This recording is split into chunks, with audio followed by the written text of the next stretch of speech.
Kita lagi.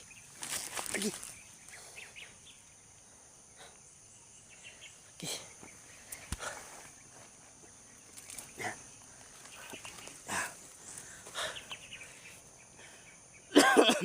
So yan mga lods, hinihintay ko muna si Kadyo, no, kasi nauna siya dun sa location kung saan si Johnny, no, papunta dun sa safe house. So na kaya lang medyo nagkaroon ng aberya sa nagbigay siya ng location kung saan si Kadyo. So pinuntahan ko mga lods para magkita na kami, no, at sa kadahilanan din na medyo nagpadala din ng mensahe si Ribin para mapuntahan siya. So nagkataon naman na malapit lang si Ribin, no. So si Ribin muna yung pinuntahan ko una kasi nag chat si Johnny na hindi na sila nakuha, no, dun sa bahay na sa safe house. Pinuntahan sila sa mga tauhan ni Timyong. So buti na lang at nakaalis sila, no, nakaalis siya. So ayun, nakalabas siya dun sa may bahay ba. So sa ngayon hintayin ko muna si Kadyo na dumating dito para sabay-sabay kami, no, para dami kaming magpunta dun at madaanan din si Ribin. Pasensya na kayo mga lods, no, at hindi maganda yung pakiramdam natin ngayon. Medyo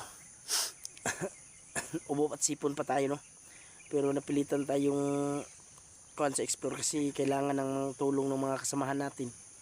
Hindi din natin pwedeng pabayaan. So sana makarating si Kadyo, no, makarating kasi para sabay na kaming pumunta doon. Hinihintay ko na lang siya dito kasi medyo delikado yung panahon mga lods. Ayun, no, Miguel Lab, shout out sa iyo, no, Mami Bibot, Ate Josepina Balis, Nanay Gloria Camuglia, Herman Makahilos, Miguel Lab, shout out sa inyo lahat dyan, Ma'am Ching, Ate Bibi Para. So ayan, ingat po kayo palagi dyan, no. Miguel Lab, shout out sa inyo lahat, no. So medyo wala tayong pahinga ngayon mga lods kasi kagagaling lang natin dun sa bundok. Nagmamadali tayong bumaba para makatulong, no. So hintayin ko lang yung kasamaan natin dito. Uy, kasamaan ko si Kadyo. Diyan siya sa bundok ko. At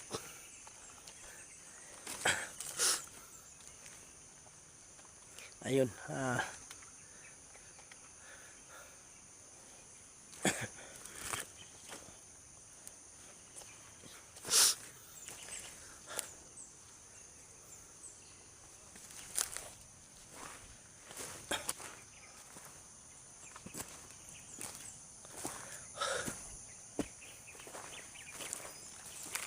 so tayo marso. Kailangan natin magmasid, no. So baka dyan siya dadaan ba, dito ba siyang location niya.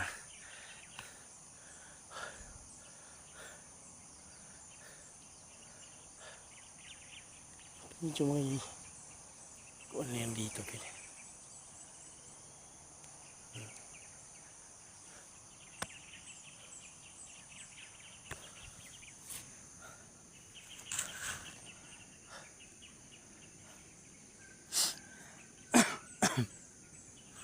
Mga lods, no, pagpasensyahan nyo na po, no, nung minsan hindi pa tayo masyadong magaling. Grabe pa yung iniinda nating ano ba sa Tagalog yun, sa Bisaya subaw ba.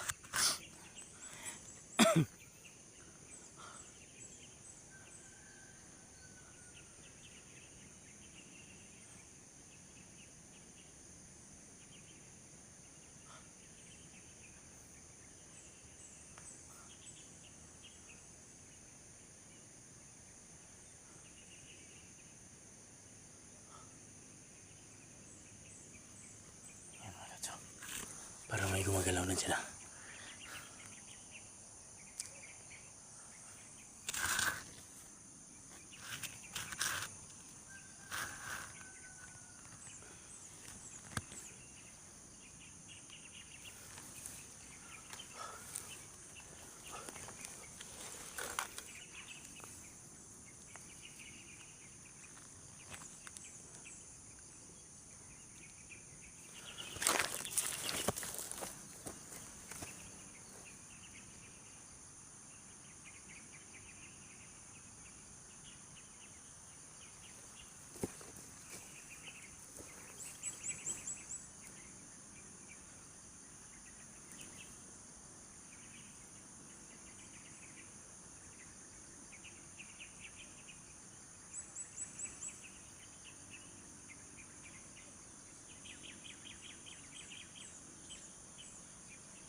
Yo.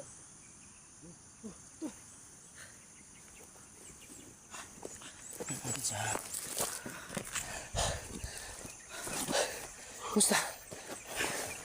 Ayos lang. Buti takasan mo yung mga humabol sa'yo.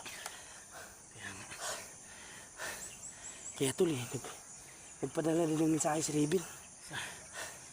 Medyo malapit lang dito. Kaya nga so unahin muna natin siyang daanan bago tayo mapunta dun sa location ni Johnny sa safe house ba? Pwede. Kasi para isahan na. Masama din yung kalagayan ni Raven tol. Kaya nga na yan.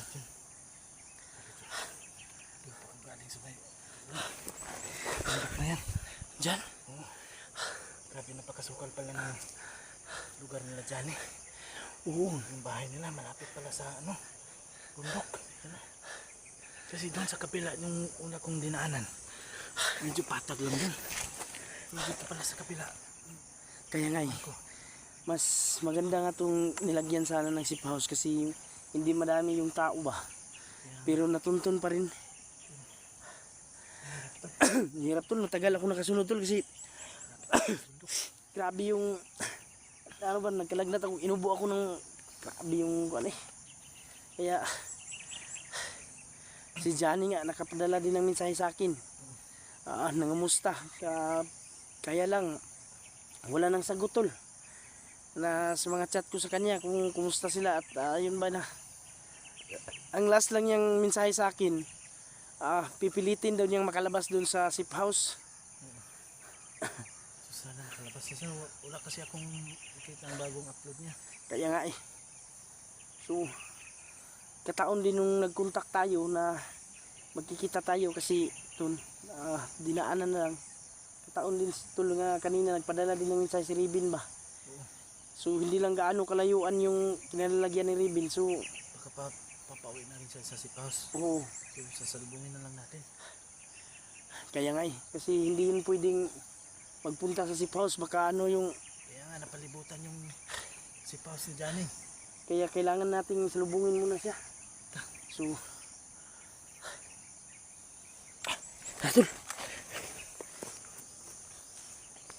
tol tol, upa muna tayo para madali tayo makarating dun kay Raven. Yan tol, yun po muna so dito na kami sa location kung saan si Raven so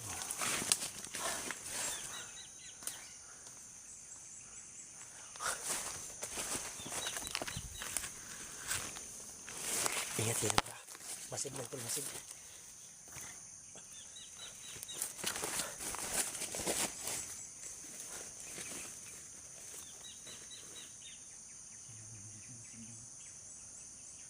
Kita kang kumot dyan siya sa maliit lang kumot ba.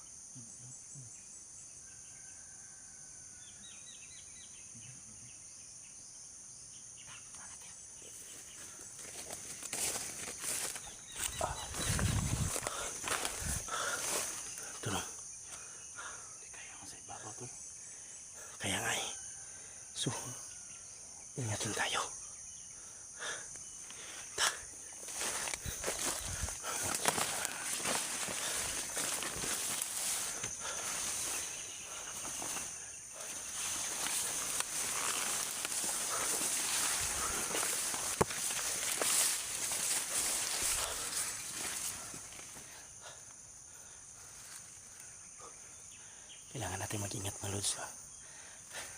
Kasi sa ang lugar naka-deploy yung mga tauhan ni Timyong. Sa sobrang galit ni Timyong, kaya desperado na ba, kasi gusto talaga niyang kunin yung kapatid niya tol. Grabe ngayon yung tauhan na nakapalibot doon sa bahay niya. Diyan. Kaya nga eh. Yung ano, yung alaga niyang itim. Andun. Nakita mo na yun? Oo. Tangina, hindi ko pa nakasalubong yun tol, pero sobrang lakas daw sabi ni ano. Lang nabidyohan dahil talagang sobrang ibang ano. Aura. Sobrang baho doon. Tao yung kinakain nun. Kaya Sobrang gulat ko nga kay. ano, itim na itim talaga. Itim na itim. Hindi ko lang nabidyohan tol, pero nakita ko talaga sa dalawang mata ko tol. Mga halimaw talaga. May mga ano dito tol, mga ano po yung dugo dito sa baba. Yun nga yun eh. Kaya pala sobrang baho nila. Ano, malangsi. Kaya nga eh. Kaya ngayon mga lods, no, kailangan talaga nating mag-ingat. Sobrang ingat kasi hindi talaga natin alam kung ano yung mga makakasalubong natin ba. Kaya yun mga lods, sa pagdasal nyo, sana lagi kayong magdasal sa amin, no, na maging ligtas yung mga explore namin. So ito, tingnan ko dito sa itaas tol. Masid ka din tol ha.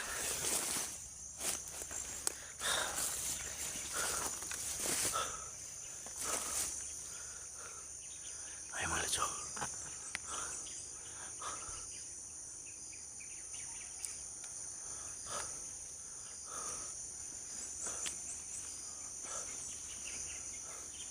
Ayun talaga tol. May kubo pala doon tol. Yung kubo na sinasabi ko dito. Kaya nga eh. Sana, pero huwag kayong kampante tol. Kasi natin nakita. Sobrang kapal ng damo. Ayun mga lazo. May kubo dyan oh.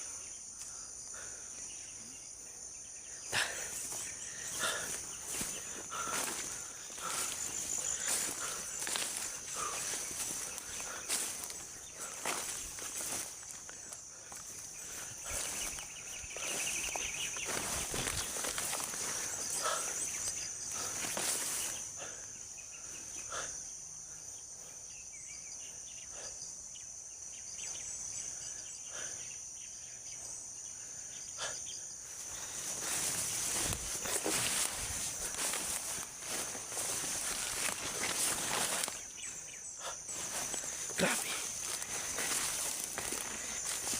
Dito pa talaga napadpad si Rebel.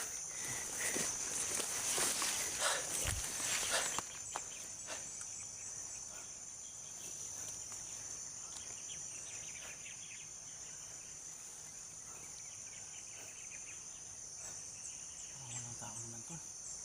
Lamig no. Oo. Susubukan natin.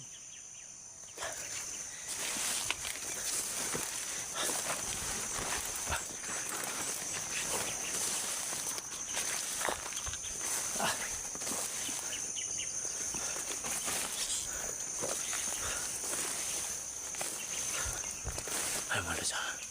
Tol. Andiyan na yan sa itaas tol. Andiyan na sa itaas.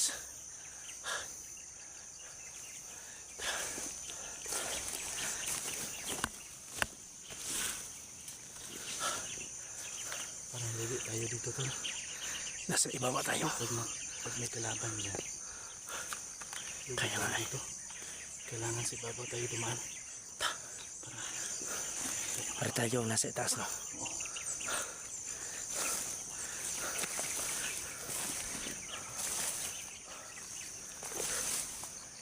Ingatan tol ha. Alam to tol. Tol. Tol. Doon ka sa itaas.